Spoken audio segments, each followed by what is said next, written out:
My name is Nadia Carver, and I was 30 years old when my family gave me a second-hand Bluetooth speaker for my wedding gift. Not a new one. My cousin Paula had fished it out of a junk drawer, wiped the dust off with the hem of her sleeve, and handed it to me, like she'd solved something. 3 years later, my mother called and asked me to pay my sister's rent. That call came on a Tuesday, while I was reviewing load calculations for a parking structure. I almost let it ring out. My mother's name on the screen still does something to my chest, even now. "Nadia, honey," she said, and her voice had that warm, syrupy quality it gets when she wants something. "I need to talk to you about Lena." Lena is my older sister. She'd married a man named Marcus at a vineyard in Sonoma 5 years ago. Now Marcus was gone, the house was gone, and most of the money was gone with him. "She can't make rent this month," Mom went on. "I told her you'd help." Not asked, told. I set my pen down and looked at the speaker sitting on the shelf across the room. The little black brick that had been my wedding gift, still sitting exactly where I'd placed it the day I got married. I'd never used it. I'd never thrown it out either. "How much?" I said, and I hated that my first instinct was to calculate, to find the money, to fix it. Just the 1 month, maybe 2. With my family, maybe 2 always became maybe 12. "Mom," I said, "why is it always me?" There was a pause, the kind she uses like a weapon. "Because you're the one who can," she said, as if being capable was the same as being available, the same as being endless. I told her I'd think about it, and hung up. Let me tell you about my wedding, because it explains everything that came after. I married Daniel in a community hall in Fresno, with 60 folding chairs and a potluck reception. I paid for every dollar of it myself. The deposit, the flowers from the grocery store, the cake from a bakery that gave me a discount because I designed the steel canopy over their patio entrance for free. I was 30 years old. I'd been working since I was 18, since the year my father's hours got cut, and I left community college early to help cover the mortgage. Nobody told me to. I just did it, because that's what you do when you're the one who can. So I didn't expect a check from my parents. I trained myself not to expect things. But I'll admit, some small, foolish part of me thought they might surprise me. They did, in a way. 2 weeks before the wedding, my mother arranged the family gift through Paula. Paula showed up with a Bluetooth speaker she'd had in a junk drawer since a phone promotion 2 years prior. "So you can play music at the reception," she said, beaming like she'd solved a problem. I said thank you. I meant it even. I told myself I didn't need a fuss. I almost believed it. Daniel squeezed my hand under the table that night and whispered, "You okay?" "Yes," I said, because I was the strong one, and the strong one is always okay. I put the speaker on a shelf when we got home. Some part of me already knew it wasn't really a gift. I just didn't have the word for what it was yet. Now, let me tell you about Lena's wedding, because the contrast is the entire point. There is a photograph framed in heavy silver on the mantle at my mother's house. In it, Lena stands in a vineyard at golden hour, her dress trailing across the grass, 200 guests blurred behind her, a string quartet you can almost hear just by looking. Sonoma, 5 years ago. My mother spent $28,000 on that day. I know the number because she said it out loud more than once, the way some people recite scripture. The catering alone cost more than Daniel and I made in 3 months combined. There were monogrammed napkins. There was a man whose entire job was to hand people champagne. And here is the part that still catches in my throat. When my parents announced they were paying for Lena's wedding, my mother sat me down, took my hand, and looked me in the eye. "Don't you worry, sweetheart. We'll always be fair to both our girls. Whatever we do for Lena, we'll do for you. I was 28 years old. I believed her completely. So when my turn came 2 years later, and the family gift was a used speaker from a drawer, I didn't get angry. I got confused.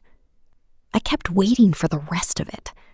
The check, the explanation, the fairness she had promised with her hand in mine. It never came. I asked her once. Just once. It was the Christmas after my wedding, and I'd had half a glass of wine, which, for me, is reckless. We were in the kitchen, just the two of us. "Mom," I said, keeping my voice light, "why did Lena get Sonoma and I got a speaker?" She didn't even look up from the dishes. We can't do the same for everyone. That was it. That was the whole answer. Not, "we couldn't afford it," because they clearly could. Not, "we're sorry." Just 7 words, delivered in the same flat tone you'd use to explain why the sky is blue. As if fairness were a finite resource and Lena had simply gotten there first. "Okay," I said. Because what else do you say? I dried the dishes. She rinsed. We talked about the weather. I drove home that night and didn't cry. Because the strong one doesn't cry. But I never forgot the exact weight of those 7 words. I want to be clear about something because I think it matters. I'm not telling you this as a sad person. I'm a licensed structural engineer. I designed the seismic retrofit on a 40-year-old hospital wing in Modesto. I left school early, yes, but I went back at night, 1 class at a time for 6 years, until I had the degree and then the license. I bought a small house at 29, 800 square feet, a lemon tree in the yard, a mortgage I pay on time every single month. I built that. Nobody handed it to me. And I think that's exactly why my family did what they did. Because I never fell apart, they decided I never needed anything. Lena cried, so Lena got rescued. I coped, so I got nothing. My strength wasn't admired. It was used. It became the reason they could keep choosing her and call it fair. Nadia's fine. Nadia always lands on her feet. The thing is, I did land on my feet. Over and over. But nobody ever asked how much it cost me to keep landing. There's a particular loneliness in being the capable one. You become furniture, reliable, load-bearing, invisible. People lean on you without ever wondering if you're tired. I'd made peace with it, mostly. Maybe I'd have stayed quiet forever. But then my father died in March. My father, Ray Carver, was a quiet man in a loud family. He fixed things. Lawnmowers, watches, the dishwasher, the rusted-out truck he refused to sell. He didn't say much, but he'd sit with you. When I was studying for my engineering license at the kitchen table at midnight, he'd come down in his robe, make 2 cups of tea, and sit across from me, reading. He never said he was proud, but he sat. He died in March. A heart attack. Fast. No warning. A month after the funeral, my mother started dividing up his things. My sister took his watch collection without asking. My Uncle Gary took the truck. A laptop. An old gray Dell my father used for almost nothing sat on the dining room table while everyone walked past it. "Nadia, you take that," my mother said, waving a hand. "You're the one who's good with computers.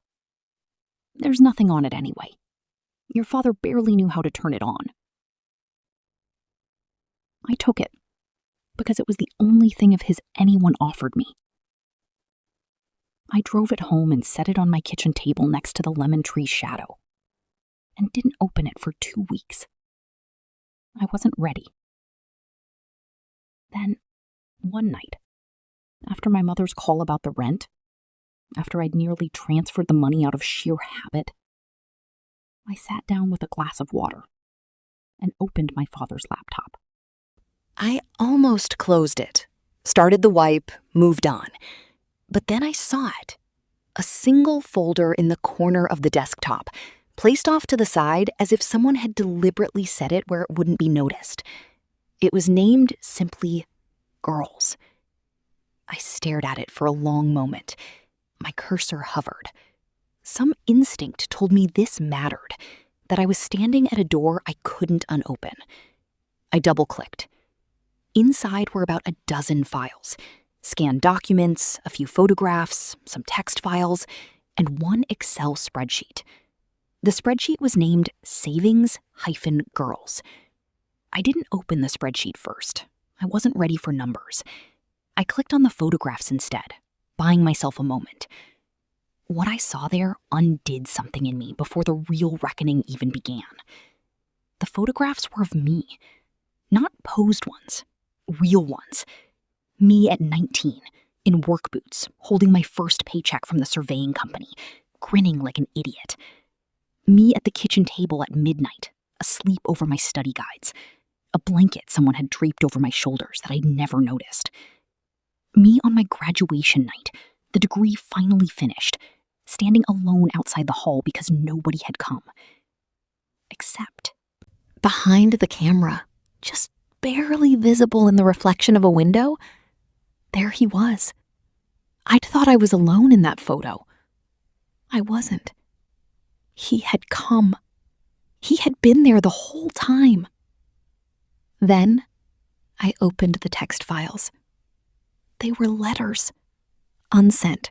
Just written, dated, and saved. Nadia, the first one began. You won't read this for a long time. Maybe not until I'm gone. And that's all right. I'm not good with saying things out loud. Your mother is better at the talking. But I see you. I want you to know I see you.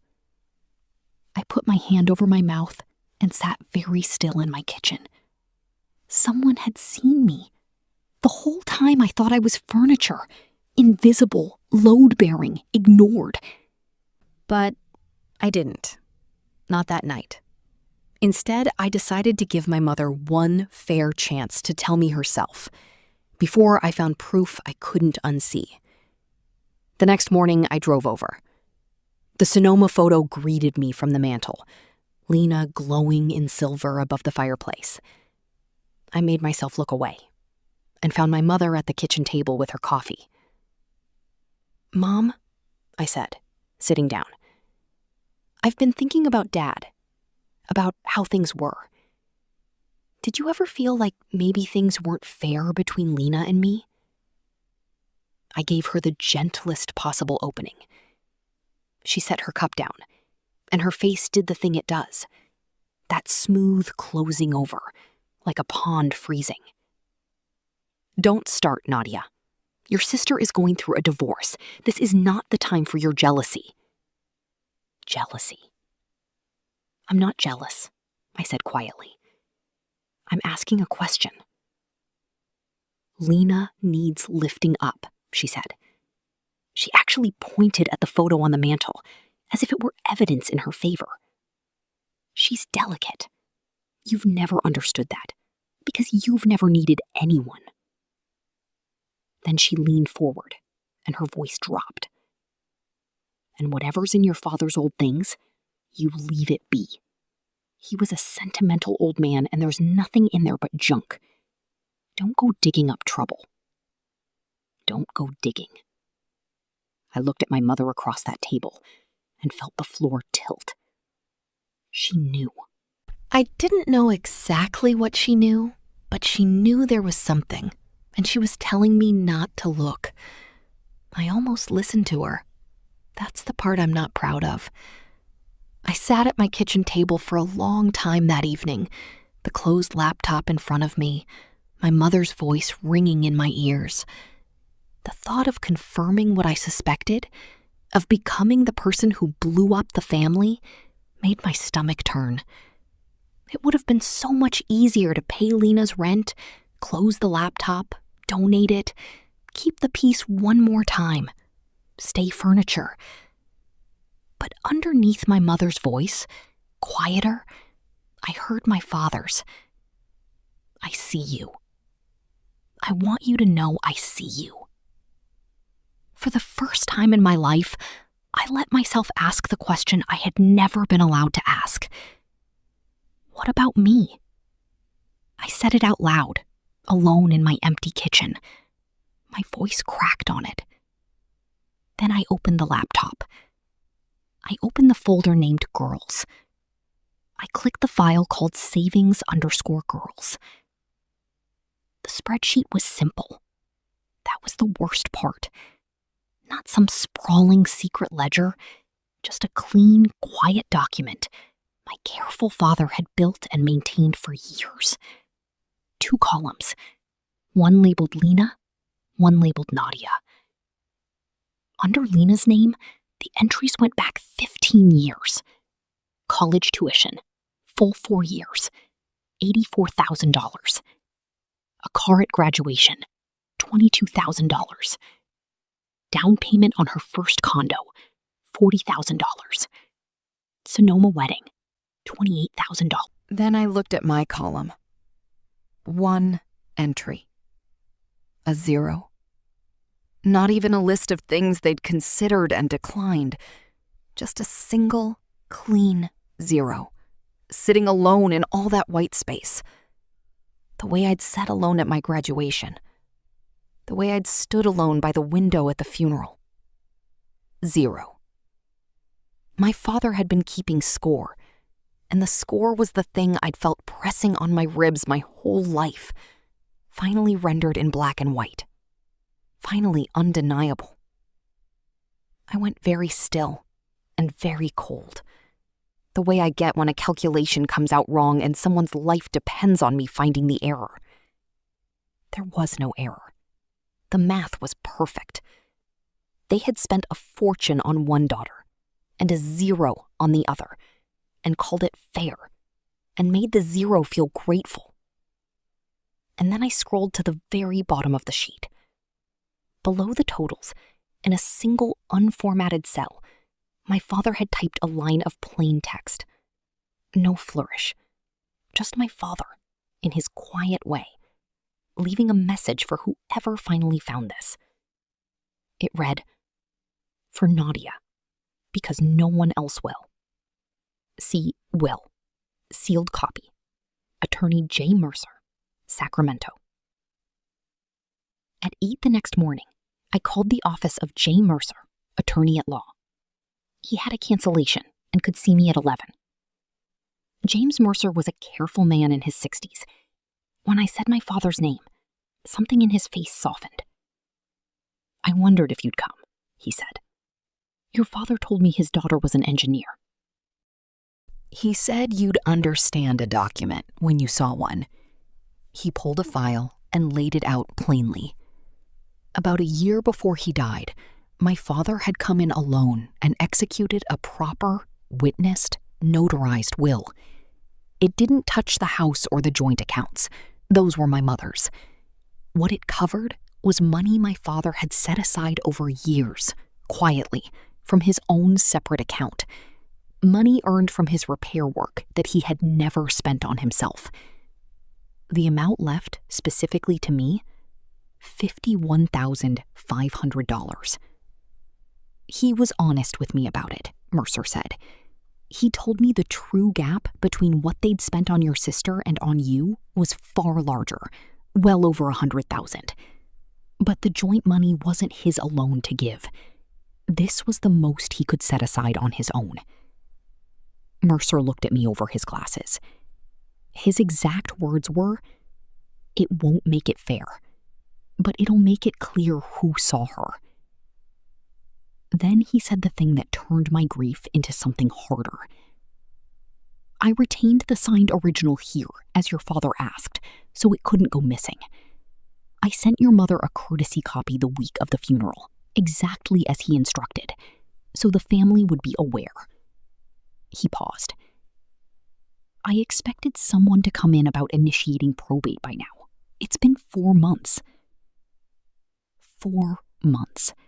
My mother had received this document 4 months ago. She had said nothing. She had told me the laptop was full of junk. She had told me to stop digging. She had called me jealous. She had called me greedy through Paula, and she had called the whole family together to pressure me into paying Lena's rent, while she sat on the inheritance my father had left me.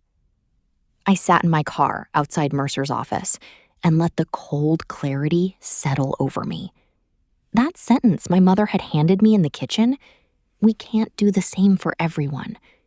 I had always heard it as a limit, as if there were only so much love, so much money, so much fairness to go around, and Lena had simply needed more of it. But sitting in that car, I finally heard it for what it actually was. Not a limit, a choice, a lie even, because they could do the same. They had the money. My father had literally set aside the difference and put it in writing. My mother could have honored that the day she received the letter. Instead, she buried it, called his things junk, and named my asking jealousy. "We can't do the same for everyone" was not a sad truth about scarcity. It was the story she told to make a deliberate choice sound like a law of nature. And I had believed her for 10 years. I sat in that car and felt the old guilt drain away. Whatever I did next, I would not feel bad about it. My father had seen me. Now it was time everyone else did too. The pressure started almost immediately, which told me my mother could feel the ground shifting, even if she didn't know why. The calls came daily. "Have you sent Lena the rent yet? She's gonna be evicted, Nadia. After everything this family's done for you?" That last line almost made me laugh out loud. Everything this family had done for me? I had the spreadsheet. I knew the number. The number was 0. Then she pulled out the old reliable. "You've always been the strong one, Nadia. We're counting on you." And for the first time, those words didn't make me reach for my checkbook. They made something in me go still and certain, because I finally understood what the phrase had always been. It wasn't praise. It was a job assignment. They'd called me strong, so they'd never have to choose me, never have to spend on me, never have to show up. Strong was the word they used to make my abandonment sound like a compliment. Then my Uncle Gary called, which he never does. "Nadia," he said, gruff and uncomfortable. "Your mother's worried sick. You know Lena can't fend for herself like you can." "I hear you, Gary," I said, my voice perfectly calm. "I'll be in touch." I hung up. I did not send the money. Then came the story change. Paula started calling around the family, telling everyone I was refusing to help Lena, that I was greedy, that I was trying to get my hands on my father's money now that he was gone. My Aunt Carol, who has never kept a secret in her life, called to warn me. "Paula's telling everyone you're the one making this ugly," she told me, lowering her voice. Greedy? Trying to get my hands on my own father's money? The money he'd set aside specifically for me in writing, while my mother sat on the will that said so. They had hidden the inheritance and were preemptively casting me as the villain for wanting what was already mine. I walked over to the shelf. I picked up the speaker, the little black brick. I opened the back and took the batteries out. Then I set it down. I'm not going to play your music anymore, I thought. I'm not going to broadcast on your frequency. The speaker was dead now, by my own hand. It felt like the first decision I'd ever made entirely for myself. I went back to Mercer to understand exactly what I could do. Your father's will is valid, he said. The question is why it hasn't been brought before the court. He explained that in California, a valid will generally must be filed with the probate court so the estate can be administered. I held the original, so that's covered. But your mother has had clear knowledge of this will for 4 months and done nothing. If it ever came out that she deliberately concealed its existence from a named beneficiary, that's the kind of conduct a court takes seriously. He was careful not to promise outcomes. But here's what matters for you. You're a named beneficiary. You have standing. You can petition to open probate yourself. Bring this will before the court and ask that it be honored. Standing. For my entire life, I'd had no standing in my own family. No claim, no leg to stand on, just the obligation to keep giving. And now a careful man was telling me that the law, unlike my mother, did not care that I was the strong one. What do I need to do? I asked. He slid a legal pad across the desk. We file, he said quietly, and we let the paperwork do what your father wanted it to do. I picked up the pen. The evening before the family meeting, because of course my mother called a family meeting, Lena came to my house alone. She had never once been to my house in the 3 years I'd owned it. She stood on my porch by the lemon tree, looking smaller than I remembered, her eyes puffy. I let her in. I made tea, 2 cups, my father's habit, and we sat at the kitchen table. For a while, she just turned the cup in her hands. Then she said, quietly, almost to herself, I didn't know about the will, Nadia. Whatever it is Mom's so scared of, I swear I didn't know. I believed her. That was the complicated part. I looked at my sister, who'd been handed everything and was still falling apart, who'd been so cushioned her whole life she'd never built a single muscle of her own. And I felt something that wasn't quite forgiveness, but lived next door to it. She was a person too. A spoiled, frightened, badly raised person. But a person. Then she said, So, can you just cover the rent? $3,000. Mom said you'd understand. And there it was. Even now, even here. The hand always out. The only language she'd ever been taught. I'll see you tomorrow, Lena, I said gently, and walked her to the door.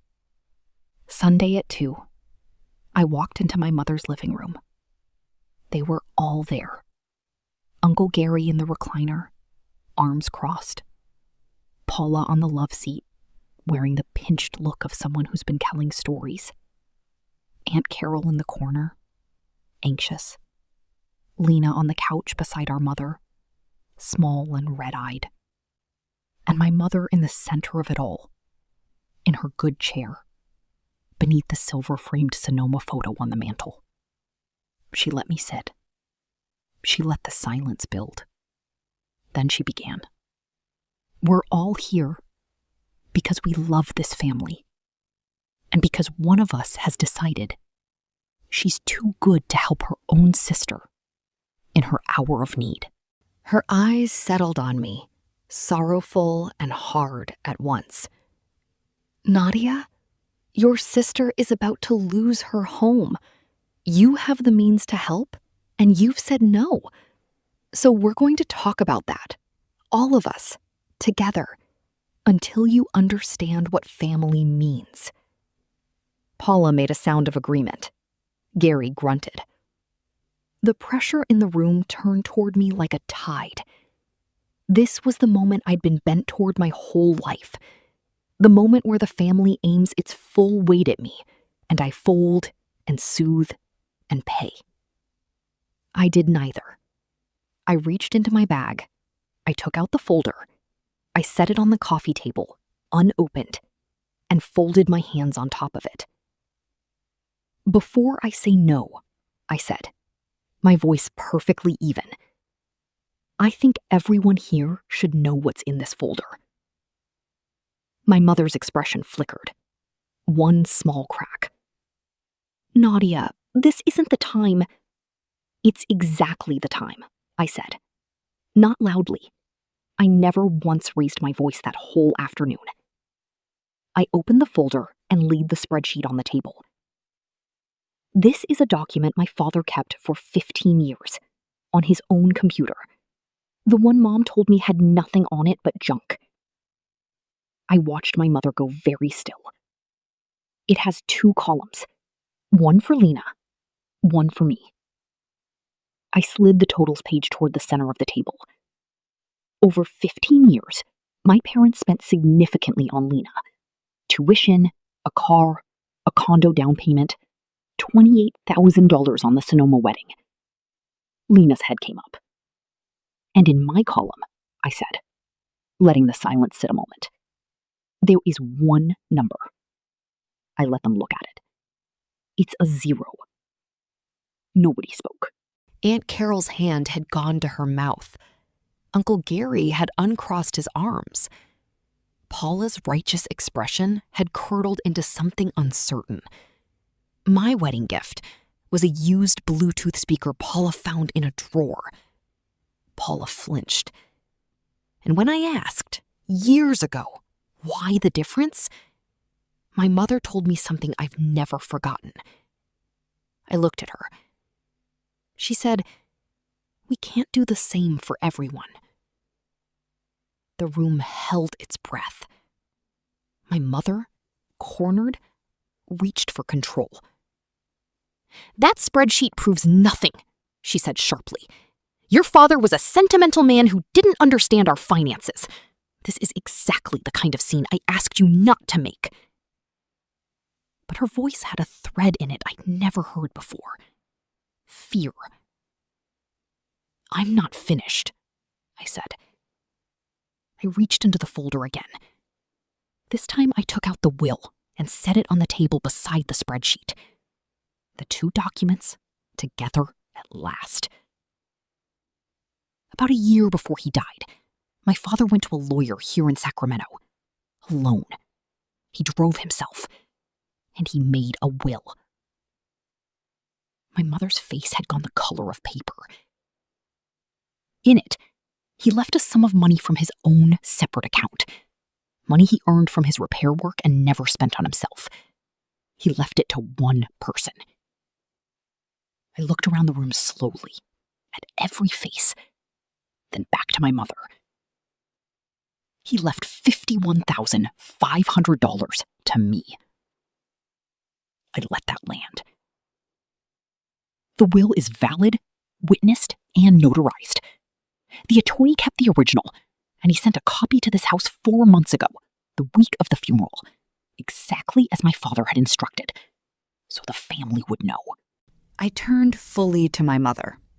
"Mom, you've had my father's will for 4 months. You knew there was money he wanted me to have, and instead of telling me, you told me his laptop was full of junk. You told me to stop digging. You called me jealous. You called me greedy through Paula." I tapped the will once, gently, with one finger. "While you were sitting on the inheritance my father left me." The room was so silent I could hear the kitchen clock. Every face had turned from me to my mother.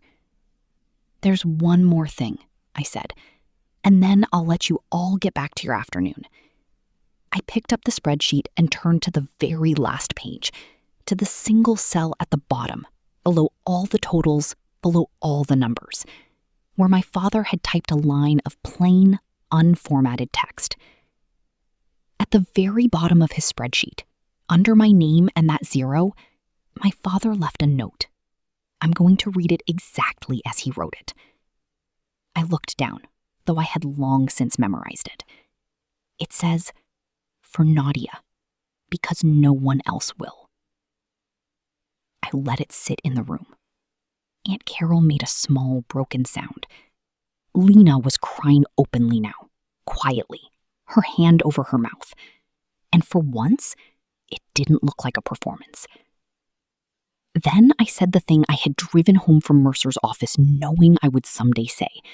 The sentence that closed a 10-year-old wound with a single quiet turn. I looked at my mother. You always told me we can't do the same for everyone. A beat. Dad disagreed. Nobody moved. My mother opened her mouth and closed it. The Sonoma photo glittered on the mantel above her head. She broke. She surged up out of her good chair, and her face came apart, and the syrup and the steel both fell away to show the thing underneath. Panic. "How dare you?" she said. And then louder. "How dare you? Going through your dead father's things like a thief?" "I'm not a thief," I said quietly. It was addressed to me. "He had no right." She caught herself. Too late. "That was our money, our family's money. He went behind my back." She stopped. The room had heard it. He went behind my back? Not, he was confused. Not, there's been a misunderstanding. He went behind her back. Because she had always controlled the money, and my father had quietly, finally, taken a piece of it back to give to the daughter she had zeroed out. She turned to the room and reached for her oldest tool, the tears. "I only ever tried to keep this family together. Lena needed me. Nadia never needed anyone. She's the strong one." And there it was, the phrase, "one last time." I let her finish it. Then I stood up, smoothed my plain gray blazer, picked up my folder, and said the calmest words of my life. "I was the strong one because you left me no choice." I looked at her, not unkindly, just finished. "I'm filing the will Monday morning. I'm not paying Lena's rent, and I'm not coming to any more family meetings." Uncle Gary was staring at the floor. Paula had shrunk into the love seat. Aunt Carol was openly weeping. And my mother stood in the center of her own tribunal. The verdict turned completely around. The witnesses she'd summoned were now witnesses to her instead. I picked up my bag. Before I left, I did one last thing. I'd brought the speaker with me, batteries still out from the day I'd killed it. I set it down on the coffee table next to the folder, beside the spreadsheet and the will, and I left it there. I didn't need it anymore. It had been their accounting of me, their measure of my worth, and I was done carrying their math. Let it sit in that house with the rest of what they decided about me. I filed the will on Monday morning. Mercer walked it through quietly and correctly, exactly as my father would have wanted. Probate takes time, but the document was clean, and the court recognized it. In the end, I received the $51,500 my father had set aside. Every dollar he'd quietly saved from his own work over years. I didn't celebrate. It wasn't that kind of money. It was the kind that closes an old account, the kind you feel in your chest more than your bank balance. The family fractured along lines that had honestly been cracking for years. My mother and I don't really speak. She tells the relatives I tore the family apart over money. A few believe her. I've made my peace with that, because the ones who matter saw the spreadsheet with their own eyes. Aunt Carol calls me every Sunday now. Uncle Gary sent a short, awkward text a month later. Didn't know about any of that. Sorry, kid. G. From Gary, that's practically a sonnet. Even Paula sent a message. "I felt terrible about the speaker. Your mom told me you'd love something practical." I believe she did. People believe what's easiest. Lena and I are something I don't have a word for yet. Not close, not estranged. She got a job, her first real one at 36. She calls sometimes, just to talk, not to ask for anything. That's new. The last time I was at my mother's house, I looked at the Sonoma photo on the mantle, the silver frame, the golden vineyard, and I felt nothing at all. It had been the most powerful object in my life for a decade. Now it was just a picture. That, more than the money, was how I knew I was free. When I got home after the family meeting, I opened my father's laptop one final time. I looked at the folder named Girls, at the photographs he'd kept, the letters he'd written, the spreadsheet with his quiet line at the bottom. For Nadia, because no one else will. I read it once more. Then I closed the file and closed the laptop and let him rest. Being the strong one was never a gift my family gave me. It was a job they assigned, so they'd never have to choose me. The cruelest part was how long I wore it like a crown instead of the weight it was. Until my quiet father, who never once said he was proud, reached out from a folder on an old gray laptop to choose me anyway, and showed me that being seen by one person who means it is worth more than being applauded by everyone who doesn't. That's the story. A used speaker, a spreadsheet, and one line a father typed when he thought no one was looking. If someone ever told you that you were the strong one so they could stop showing up for you, take this as your sign to set that weight down. You're allowed to be chosen too. Take a moment to comment your city or country. I love connecting with you all. Thank you for listening and supporting, and be sure to subscribe for more stories. More are coming your way soon. Until next time, stay kind to yourself and stay strong.